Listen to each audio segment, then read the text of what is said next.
Okay, so it's my great pleasure to introduce a colleague and good friend, Nader Masmoudi.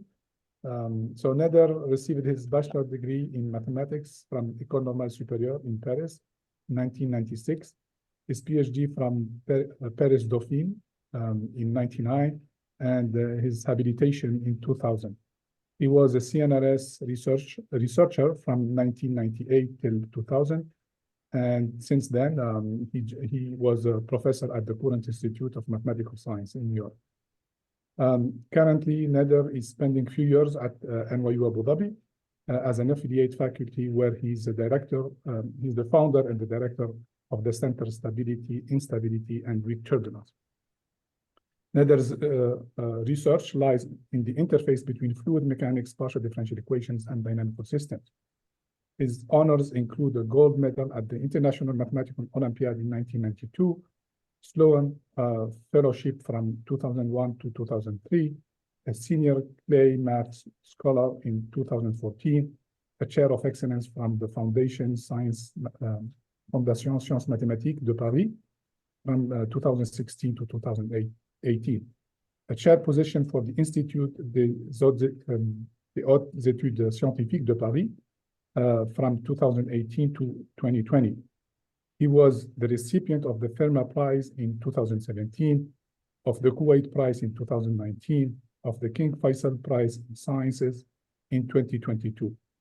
He was elected member to the American Academy of Arts and Science in 2021. So, Nader, you have the floor to talk about reversal in stationary Prandtl equations. Please. Okay, thank you very much, Slim, for the introduction, and thank you for inviting me. It's really a pleasure to give this talk. This is a joint work with Samir from UC Davis. Okay, I'll start by talking about general questions I'm usually interested in for coming from fluid mechanics, like mathematical analysis of fluid mechanics. And I mean, these are like general kind of questions that can give an idea about what are now the interesting kind of question when we talk about fluids and we want to do mathematics. So we have a question like related to stability, long-time dynamic, trying to understand asymptotic stability. There are many questions related to transition between laminar turbulent, inviscid limit. So the talk of today is related to the inviscid limit because the Prandtl system appears when we try to do the zero viscosity limit. And then describing singularity, boundary layers, and like nowadays we want also to apply this to more things like crowd, traffic, and so on. So this can be a picture to show how we understand the stability of a vortex, why a vortex has this, why we see this kind of structures in nature. So this is about the phenomenon of mixing, but I will not talk about it today. So for instance, this is a picture of the red spot on Jupiter. This is a huge vortex on the surface of Jupiter, which has been there for centuries. So it has some kind of stability. That's why it is there. So maybe I'll skip describing it. But then we have all these questions related to transition between laminar and turbulent flow. These are also very exciting kind of questions. This is the classical pictures of the classical experiment of Reynolds. So today, my talk is more about boundary layers and like the flow around an object. So here we see that we say that the boundary layer in the bottom didn't separate, whereas here on the top we have a separation. But another thing we notice that the flow stays laminar.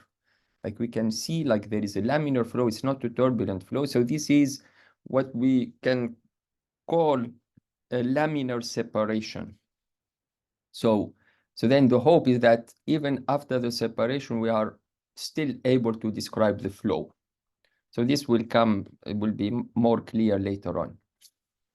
So my starting point is a very simple question, is to look at the Euler flow in the half plane. So if I take a fixed velocity, 1, 0, so this can be a stationary solution of Euler. The reason this is a stationary solution of Euler is that it satisfies the boundary condition u0 dot n equals 0. Okay. Now, if we put even a very small viscosity and we ask, can we find solutions of Navier-Stokes that are close to the solution of Euler? Okay. Again, here I'm looking just at stationary. This is a stationary Euler. So then it's a natural question to see if we can find solution of Navier-Stokes when we put small viscosity. Now, the problem is that usually if we are talking about Navier-Stokes, then we put a different boundary condition, namely we require that u, the whole velocity u, vanishes at the boundary. Okay, so clearly this flow here doesn't vanish on the boundary. So so then we have to think about the flow that has this kind of shape.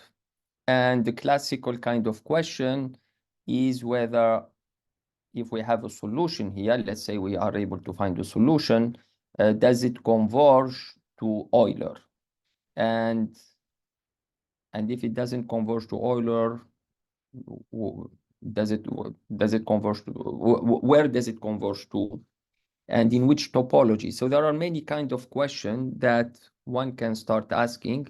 Of course, now we can write down ODEs, like we can make a simpler ODEs for which we can answer all these questions.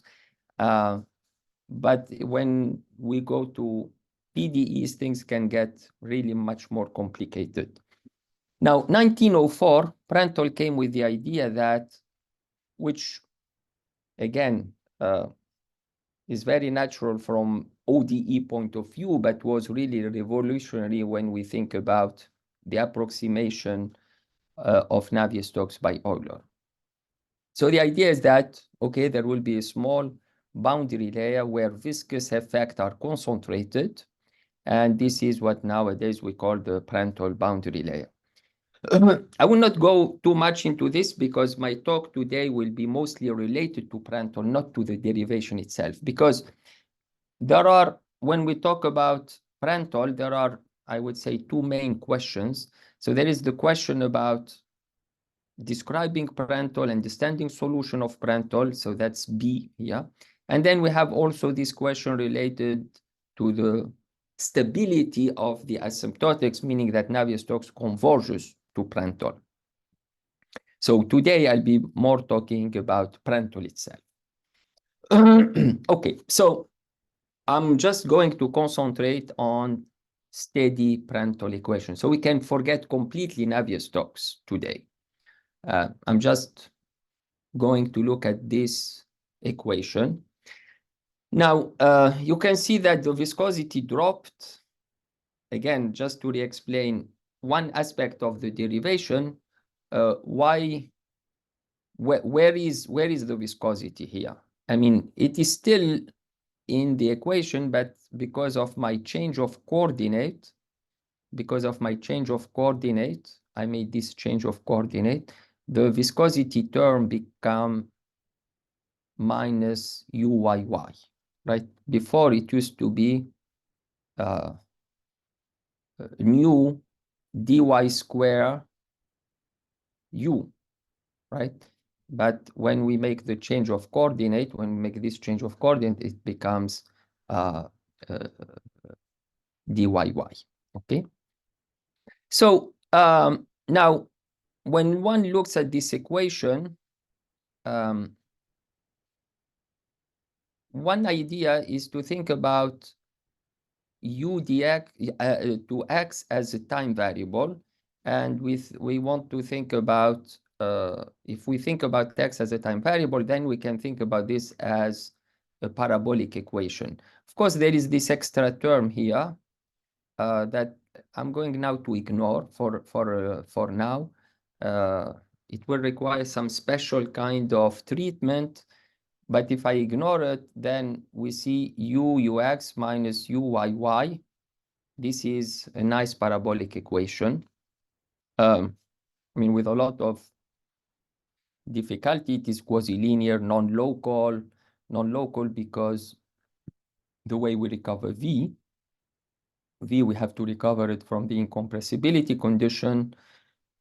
And then one can ask a question about well-posedness, regularity, large x asymptotic, like we talk about large time asymptotic, singularity, and so on, right? So we have all these kind of questions that one can ask on this simply looking PDE. Now also, like the boundary condition, I will put a boundary condition at y equals 0 on the bottom, and I will also require that when I go to infinity, I recover the flow 1, 0, like the Euler flow 1, 0 that I want to reach. So the Prandtl is trying to make me go from the flow 0, 0 to the flow 1, 0. Okay. So before I continue, I take a small pause just to mention few references about time evolution, Prandtl, and also about the approximation.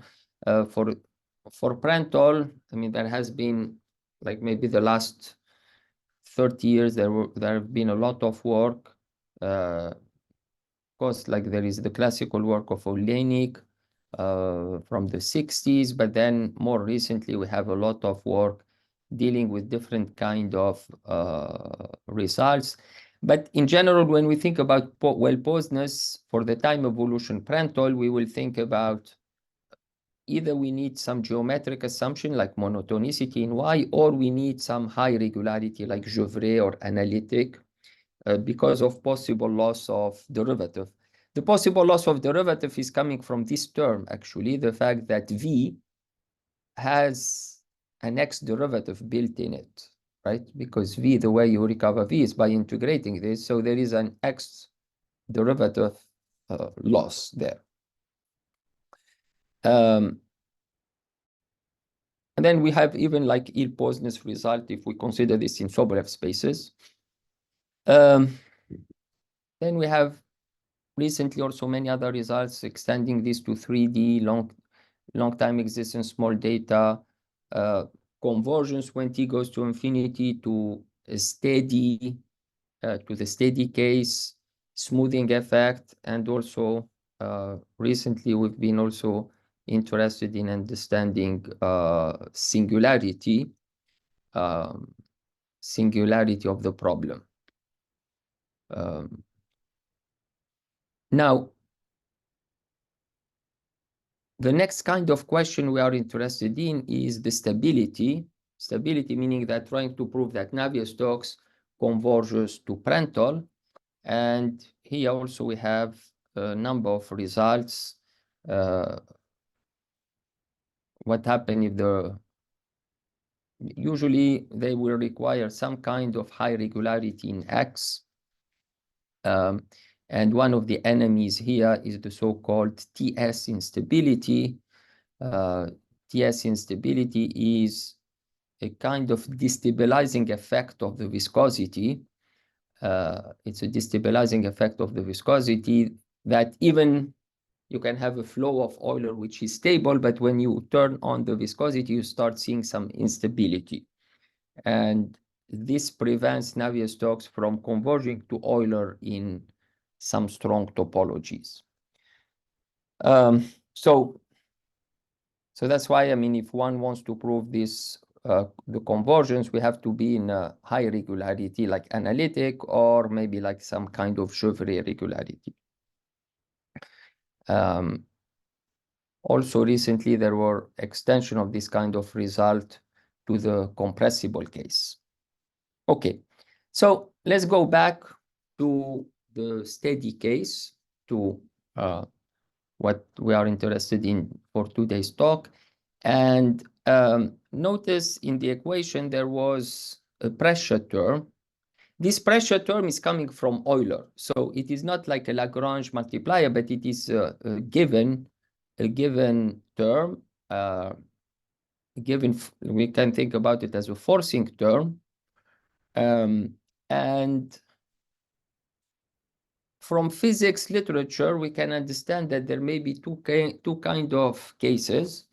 We can have a favorable pressure. So if if you look at the pressure term here, so now if I start with the U, which is positive, like you see, like if I want this kind of parabolic kind of idea, I will want U to be positive. So if U is positive, so if this term is positive, so minus dxp is positive, meaning dxp is negative. So if dxp is negative, then this minus dxp will push U to stay positive. And then one can hope to prove global existence, right? So that's the favorable pressure gradient case. And on the other hand, if we have dxp positive, then like the pressure is pushing U to become negative. So then we can have boundary layer separation. And that's what we'll talk about also.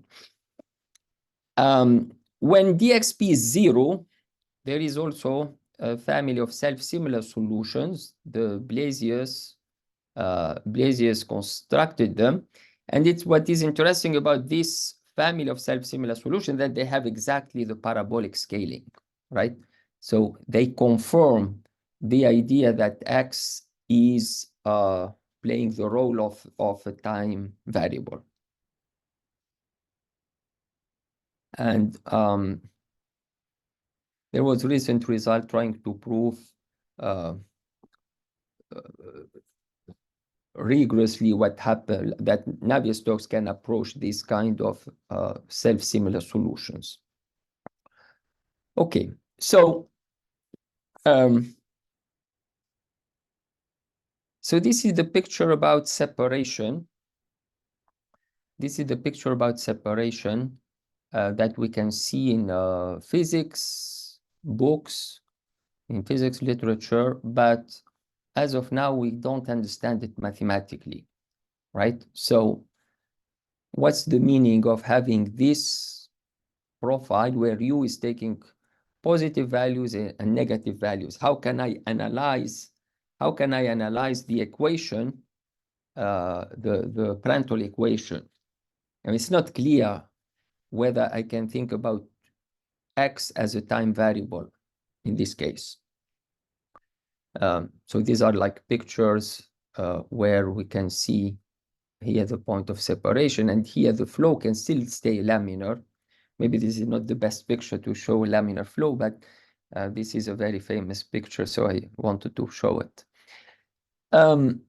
Now, the separation itself has been analyzed both in the physics literature and mathematically, and one can prove rigorously that starting from here, we can arrive to a point like this. So we can prove that this Oleinic solution rigorously can stop to exist. Like we cannot prolong them as a classical solution. So there may be, we can have a point where there is separation.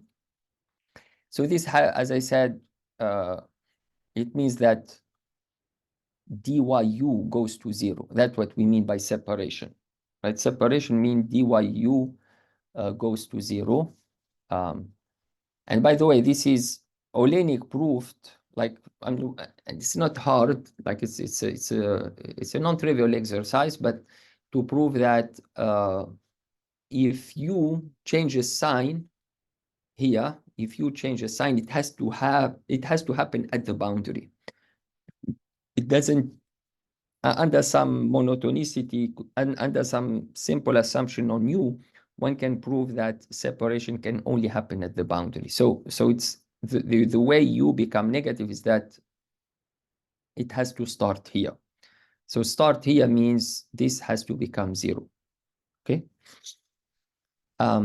So Landau, in a very short paper, very interesting paper, like with a lot of physical intuition, he already suggested that tau can vanish with this rate. And this, in a paper with Dalibar, we proved this using techniques of singularity formation, à la Mère Raphael.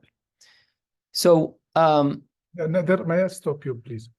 Yeah, can you go go back to the previous picture, please?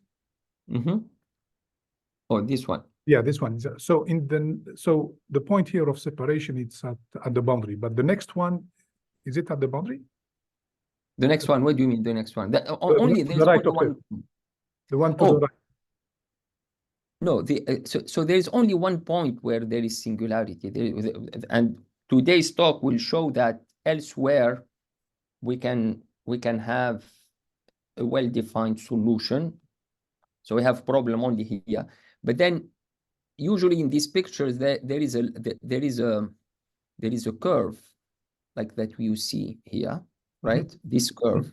So this is curve. It's not a curve where we have singularity, but this is a curve where U is equal to 0, right? So it will be very important. This curve where U equals 0 is an important curve. So, right? so the point it is not a curve where the solution is singular. Sure. So the point of inflection there, it's at the boundary. That's what you are saying for the next yes. one. Okay. Yes. Also, there was a question before about U and V. What is the geometric meaning of U and V? So if it's a horizontal or vertical component. Yeah. So U, maybe it's good, I should have mentioned these things. U is the horizontal velocity, V is the vertical velocity. And so this is the incompressibility, Ux plus Vy equal 0. Okay.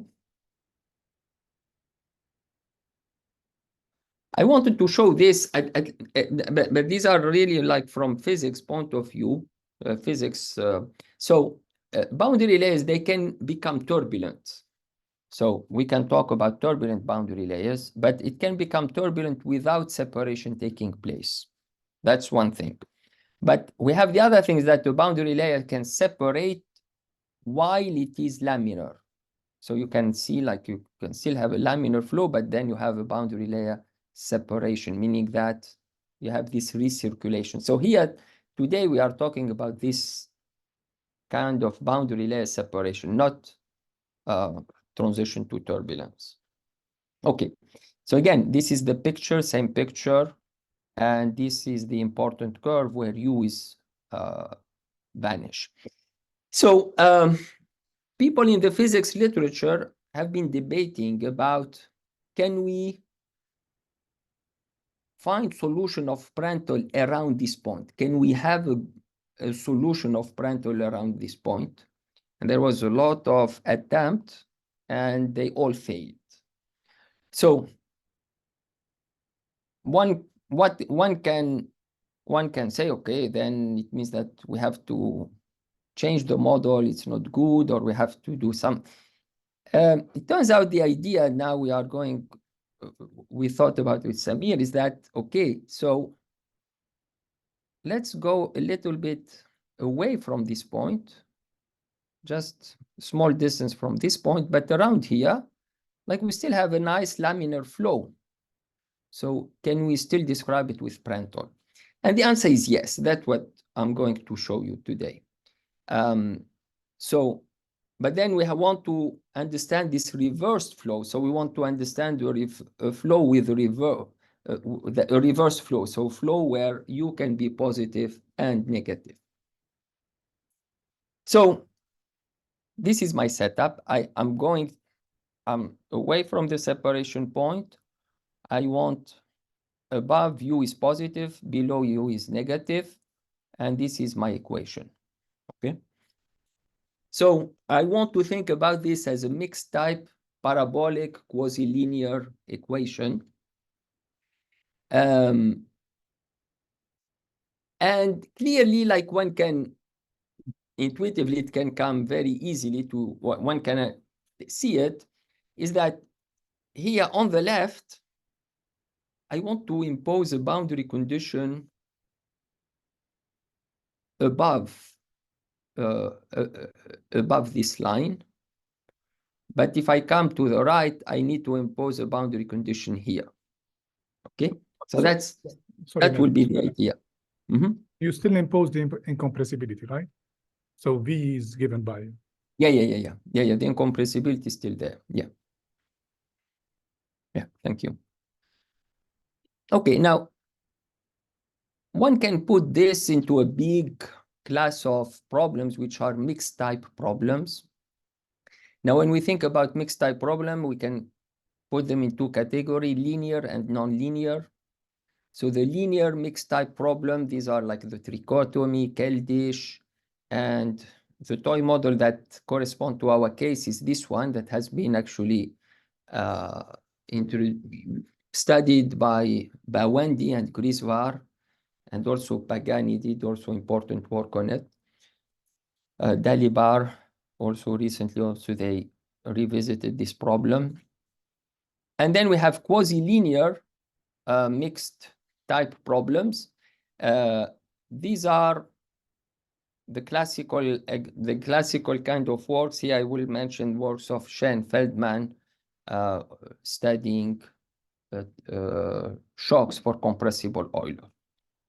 In that case, the mixed type is because of the hyperbolic elliptic mixed type.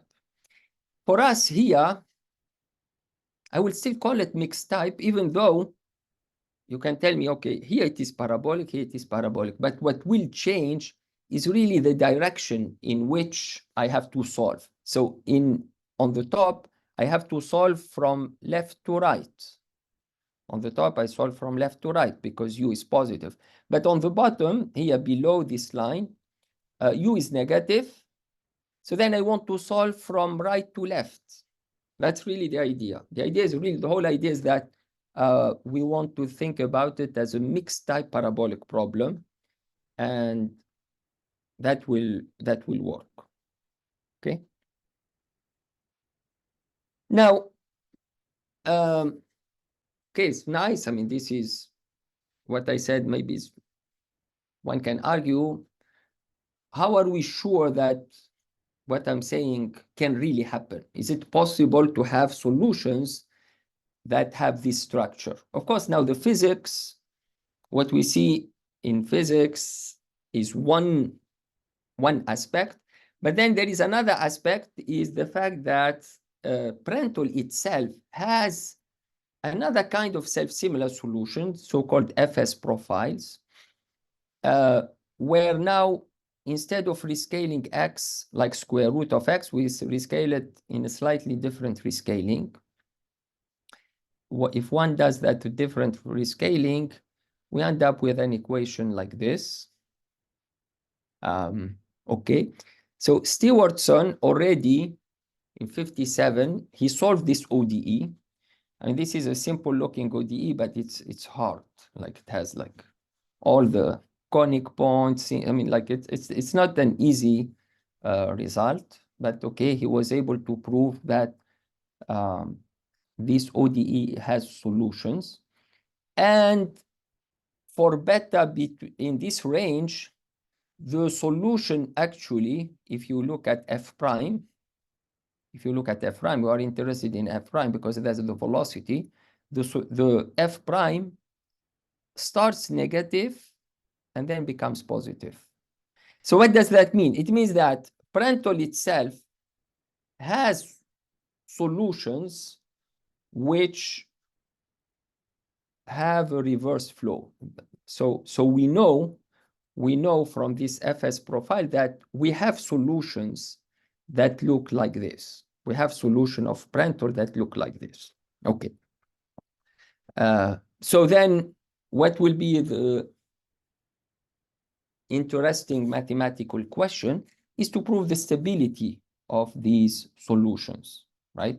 So, and the way I'm going to understand the stability is by this idea, right? So the idea will be to take one of these solution, one of these FS profile, put it here, and then perturb it on the left, perturb it here on the right, and try to prove that we still have a solution. So in a sense, I'm going to construct more solutions that have a reverse flow, starting from these FS profiles. Okay, so in a sense, one has to think about this, compare this to small data for other equations. So in other equations, we start from zero. Zero is a particular solution. And then we say, okay, zero is a particular solution, but I can find small data solutions. Here it's exactly the same, but here my starting point is not zero, but my starting point is one of these FS profiles, okay? So, okay, so I mean, it is a perturbative. I can put a perturbation. So I'm looking at an ansatz, so I'm thinking about my solution will be the FS profile with the perturbation. Here I'm perturbing also this is the horizontal velocity, the vertical velocity, and this is my curve on which U vanishes. So for the FS profile, that's my curve is what I call lambda G, that's on which U vanish. For my perturbed solution, it will vanish on a curve lambda of x, okay? So again, what's the idea here is that the idea is that I'm starting from the red curve. The red curve is where the FS profile vanish. And I want to perturb and still get the solution, a new solution, but now it will vanish on the blue curve. Okay, so this is really the setup. This is really the setup. On the left, I'm going to impose the data on the left here and the data on the right here. Okay, I don't want now to go into what is exactly the data we are imposing. You can think about it as I'm imposing the velocity, but actually I'm not going to impose the velocity, but I'm going to impose the data on some good unknown. I will explain it later. But this is a version of the vorticity, okay? This is due actually to the non-local term in the equation. Okay, so now what are the kind of results we can have? We have two types of results. Either I have to assume that the size L is small. This size L is small. The distance between this and this is small. Or I have to make sure that it avoids a certain family of discrete numbers. Okay. We think that these they have a physical reality, but okay. I mean, as of now, these values, they come as some kind of generalized eigenvalue to some Schrodinger kind of operator. And that I will show you. And then we have a data in a product space, meaning that I put the data here and the data here. Okay. So again, the data is in terms of this good unknown, which is this quantity. So it turns out that this is the right quantity to look at when we do energy estimate. And this quantity was introduced in the unsteady Prandtl. It was introduced in the unsteady Prandtl, but it turns out to be useful here. I'll explain also why. And okay, so as I said, the result, if I take the small L version, I can take L very small. I put data on the left, data on the right, and I can find a solution of Prandtl, which is close to the FS profile, but of size epsilon. So this is really a small data result, right? It is a small data result. There was a question in the chat. Can one exclude additional contribution from the bulk when studying stability? Can one Initial condition, the initial contribution of the bulk when studying stability? Okay, let me see. Can you exclude additional contribution from Navier-Stokes, for example? Yeah, so yeah, that maybe that's a good, yeah. So here I'm only concentrating on Prandtl. So I'm completely ignoring Navier-Stokes. Of course, it's a different work, and we are thinking about that. I mean, this is a part of the ongoing program. Like the next thing we are now thinking about is really how we do this for Navier-Stokes. That's definitely an important question. Yes. So yes, I mean, I would say from physics point of view, from mathematics point of view, what you want is after you finish this, you say, okay, can I now construct solutions of Navier-Stokes with data here and data here? Yes, I agree. Yeah. But this will be the starting point. Like if you don't know, if you cannot construct a solution of Prandtl, you have no way of starting anything about Navier-Stokes, right? So you have first to understand this, so then you can hope to construct some good approximate object and then do something for Navier-Stokes. Yeah. But again, I mean, here you have to think about it that this is small data, but I need a non-trivial flow here. I cannot do it with zero. Okay. Then I'm going to skip this because I want to mention one thing here about this result. Is this is just a stability result. So I'm assuming that I have existence. I'm not talking about the existence. The existence requires slightly technical things, some kind of compatibility conditions that I'm going to skip. I mean, I can show you here, there is a slide about it, about what kind of compatibility condition I need to make sure, I mean, compatibility condition on this F left, F right, to make sure that I can get existence with the right regularity. This is actually slightly more complicated than classical compatibility condition for parabolic equation. So we all know that if you want to prove high regularity for parabolic equation, you need compatibility condition. Here, same, but even more. And this is a little more in the spirit of this work that I mean, this was very helpful, the work of Dalibor on this problem. So maybe I will skip this. I will also skip, I mentioned the non-resonant version. Okay, so let me go to talk a little bit about the proof, right? So I'll take maybe 15, 20 minutes to talk about the proof. I mean, the proof, and you can guess the proof is quite complicated. It's like paper is more like 100 pages, but I will try to show you maybe 2-3 aspects of the proof that can be understood in a sense independent of the other complications. Okay. Now the first simple idea that can be understood is how am I going to deal with this free boundary problem? Free boundary meaning that the curve where you vanish is not known. So I know it for the FS profile, but when I perturb, this curve will move, right? So if I don't know this curve, and I'm telling you on top I am forward parabolic, on the bottom I am backward parabolic, if I don't know the curve, I will be in big trouble. I have to know the curve, but clearly the curve depends on the solution. So, the idea here is to make a change of coordinate.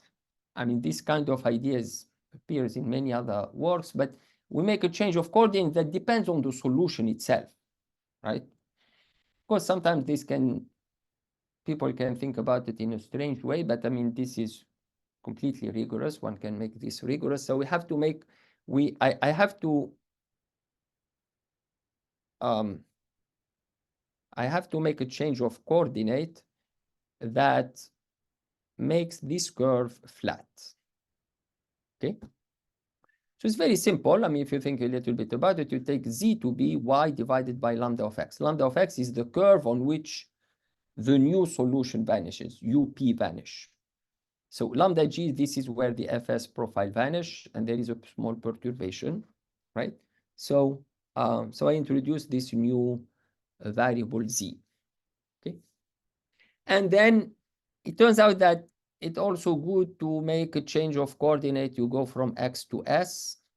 ds over dx is 1 over lambda of x squared, like this change of coordinate. So now we are working in the sz variable. This is again, like, it is a little bit also in the spirit of change of coordinate that people do in when studying singularities in PDEs. Okay, so now, and also I define V in this new coordinate system. So I have now my U and V written in the SZ variable are given here. So then you want to rewrite your equation in this new system of coordinate. Okay, I didn't write it down, and I write it immediately in the good unknown variable. Okay. I mean, there is a little bit of work one has to do, but we get to this nice form. So the fact that the vorticity, this new unknown vorticity, is being transported, and this is viscosity term. Again, here, maybe I should have mentioned it a little bit, but the good thing about this quantity, this good unknown is that when you write your equation on this good unknown, the Vux term disappears. So you make that non-local term disappear. So that's why we end up with this equation. There is this term that comes from the geometry, that comes from the fact that this is unknown, right? The new curve is unknown, so it will give us a term, of course. And for a while, we were stuck with what to do with this, because this term loses derivatives. It is a derivative in S. Okay, but after a while, we found a way of dealing with it, because, I mean, one can relate it to U, to the trace of U. We were able to relate it to the trace of U. And so I'm not going to talk about it. I mean, one has to treat it, but I will not concentrate on it. Now I want to tell you something about this equation, what to do with this equation. Now, W bar is the velocity. So W bar is the velocity. This is the quantity that changes sign. So this is the guy that changes sign when Z moves from below 1 to above 1. Okay. Okay, I can, if I make a change of coordinate, so again, like here, it's really U bar, this W bar is positive here, negative below, and 0 on the curve. Okay, so so then it's natural to think about it as a new variable. So the idea is that I'm going to make a new variable. I call it y, capital Y, which is equal to this W bar. Okay. And okay, after some manipulation, not very hard manipulations, actually we end up and then I make the change of coordinate about my V. My V now is a function of S and capital Y. So this V is actually related to the stream function, to the second derivative of the stream function. I don't want to detail this, but all I want to tell you is that I end up with an equation like this. Okay. And then you can even make another change of coordinate, and then you end up with this. So forget about all what I've been talking about. Just think about this. Z ds omega minus dz square omega equal good terms. Okay. So can we say, like, all these change of variables, like you are imposing the shape of solution to be like the self-similar profile? No. Okay. So I can try to I'll say it again. I'll try to insist on it again. I mean this. I mean if I go back to the original problem. If I go back to the original problem, this can look natural. I can tell you, if I go back to my original equation, unfortunately I did, yeah, I have it here, right? I have this equation. So the good unknown allow you to get rid of this term. So now you write the equation on this omega. So then you have u omega x minus omega yy. Now u on the curve, u is just changing sign. So it goes from negative to positive. So you can use it as a variable around the interface. Around the interface, I can use u as my variable. And that's what we did here. I mean, we are using the velocity as a variable in that region. Right? So that, I mean, you can think about it. That's all what I'm doing. And by the way, I'm going to look at this equation in a neighborhood of the interface. When I am away from the interface, I'm going to do something else. I don't need all this. So in a sense, the whole thing is to study the thing around the interface. Sure. I would say 3 important ideas. The first one is you use the good unknown to get rid of the non-local term, the term with V. The first change of coordinate to make it flat, right? And then you use the other change of coordinate, which is to use the velocity as a variable. So then you could have chosen z cubed, right? But this one will make it, I think, similar to the self-similar profile. I don't know. I mean, here what we are using, we want to use thing that is now popular in fluid literature, which is the Airy equation. Now, the good thing about this is that one can use Airy ideas from the Airy equation to study this. Okay? Yeah. Okay, now how are we going to study this equation? How can I show Airy? So I have to take Fourier in S. So one idea here is to prolong this in S and then use Fourier analysis in S. Let me skip this because I don't want to, I want just to concentrate on this Airy stuff. Okay, now I am in this geometry. I make the change of coordinate now, capital Z, the capital Z is small z minus 1. So here I am positive, here I am forward parabolic, backward parabolic. I am imposing data here, and I want to solve this equation. So now this comes to what has been a little bit also studied in the literature by people like Pagani in the 60s, 70s, after the work also of Bawandi. However, they didn't really think in terms of the Airy, the Airy that I'm going to mention now. So how can I solve this? I'm lacking a boundary condition here.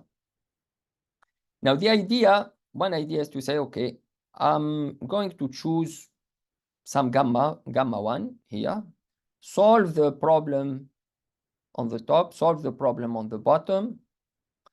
And then I'm going to look at the trace of dz, the trace of dz omega from the top, the trace of dz omega from the bottom, and I want them to be equal, right? So this requirement that they are equal will impose a condition on the choice of gamma 1. So it is like a Dirichlet to Neumann kind of matching. Okay, so this kind of idea works after you do your Fourier in S. You do your Fourier in S, so the ds becomes IXC. Then you get this area equation, but with complex coefficients. So you have to understand to look at the area, but in the complex plane. I'm going to skip this part, but this has a little bit of complex analysis. It's interesting. So then what you can do, you can relate dz omega on the top. You can calculate dz omega on the top and dz omega on the bottom, knowing the gamma 1, right? So in a sense, knowing omega here, solving here, I can calculate dz omega. I can do it on the top and on the bottom using the Airy function. What is interesting is that requiring that the two data matches, requiring that these two match, becomes an equation with a fractional Laplacian. It becomes Xc 1/3 of gamma 1 equal something known, right? So this is what we call some hidden ellipticity of the problem.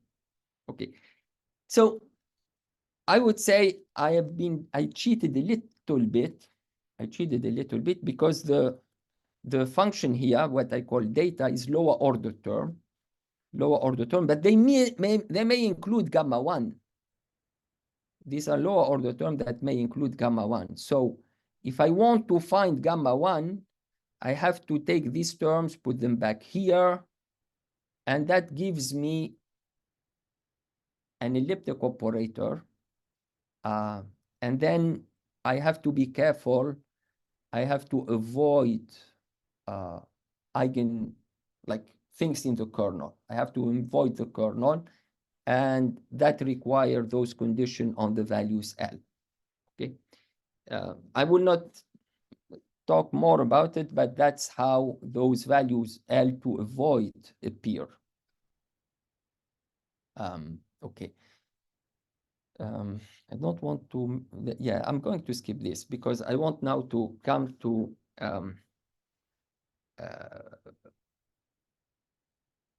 how we put a lot of things together now. So, Slim, you asked me the question about this this equation. I mentioned that this equation is we only use it here in a neighborhood of this point because we have two other regions, the region here and the region here. The other two regions, they can be treated as classical Prandtl because there U has fixed sign. So this guy has a fixed sign. Here it has a fixed sign, negative. And that is usually treated by another kind of change of coordinate, which is the von Mises. Like people who are familiar with Prandtl, that's not how Olenek does it precisely, but it is really in the same spirit. So then one has to match some energy estimate here, some energy estimate here by some energy estimate around this region. You put everything together, and that's how you can solve. I mean, that's really the main idea, right? You put energy estimate classical from the Prandtl point of view with classical estimate here with this kind of what I mentioned here, the Airy stuff. So I still need to do energy estimate here, by the way. So all I showed you is how I can find gamma 1, right? all I showed you here. I explained how gamma 1 can come from inverting this elliptic operator. But then one has to use some Fourier integral operator to extend things in the inside, and that will require using some kind of energy estimates in this region. I don't want to get too much into that.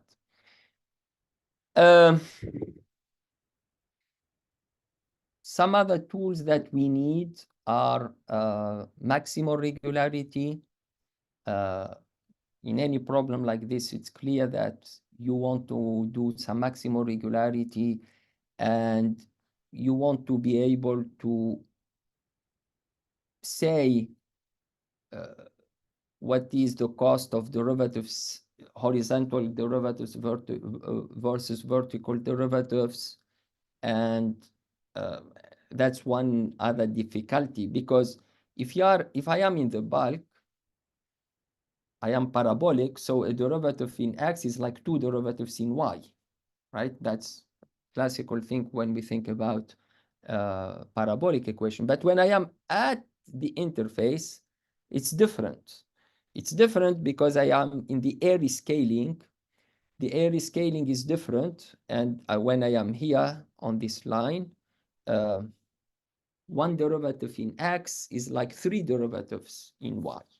Right? So one has to understand how you do that also.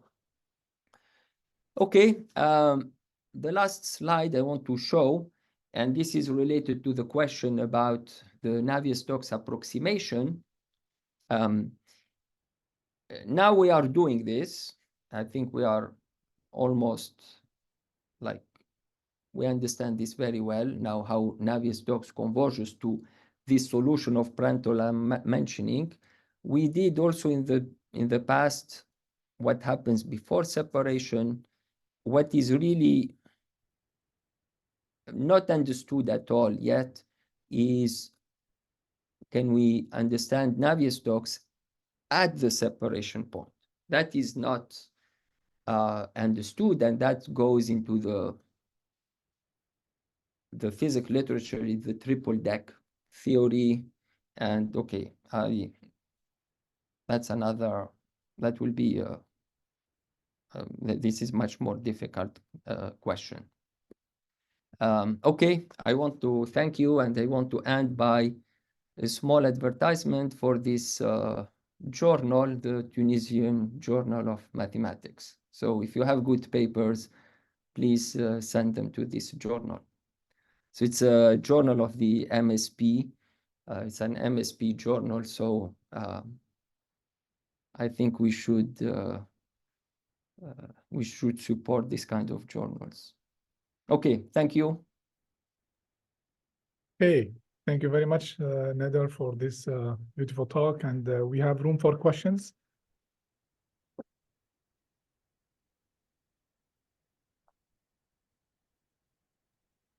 Nader, very nice talk. I have a short question. Do you think that the analysis should be the same on a curved domain?